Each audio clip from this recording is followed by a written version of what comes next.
Now, joining me on the news via Skype from Calabar to discuss this is a political analyst, Kalita Aruku. Many thanks to you, Kalita, for joining us on this hour.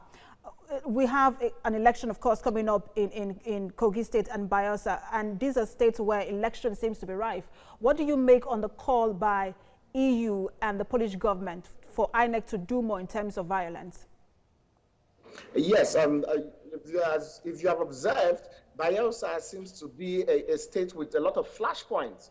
Even in the last presidential election, if you recall, we saw videos and pictures where policemen were being manhandled by electorate. So it really calls for concern, and I really think the security agencies and INEC need to be on top of their game. They need to take Bayelsa very, very crucial, because it has the signs of being a real flashpoint state. If you remember very clearly, on assumption of office in 2015, these were the Kogi State election, Kogi and Bayelsa state elections were the first elections conducted by Professor Mahmoud Yakubu. And we know that both elections were declared inconclusive and marred by violence. What can INEC do now to ensure that, we've come full circle, to ensure that we do not have the same, situation as we had in 2015? Key thing is security.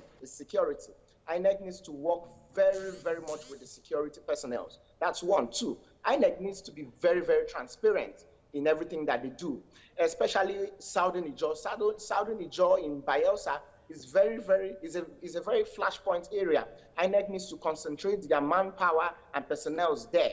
And in Kogi also, Kogi also has some signs of being a flashpoint state too. So INEC needs to be very, very neutral, need to call all the stakeholders in preparation for the elections, let everybody know how everything ought to go in a transparent way, and so that no matter the outcome, people will understand that, yes, INEC was truly free and fair.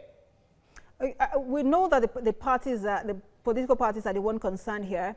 APC would want to do whatever it can to ensure that it retains, it adds one more state in the South-South. We know it only has a Edo state in the South-South. They also want to do whatever they can to ensure they retain Kogi State. I know that so does PDP. They either want to get Kogi or also retain Bayelsa. So what can be done to ensure that these political parties do not get out of line, and if they do, that there's prosecution? Like we've not seen prosecution in the past elections. What can be done that we see prosecution?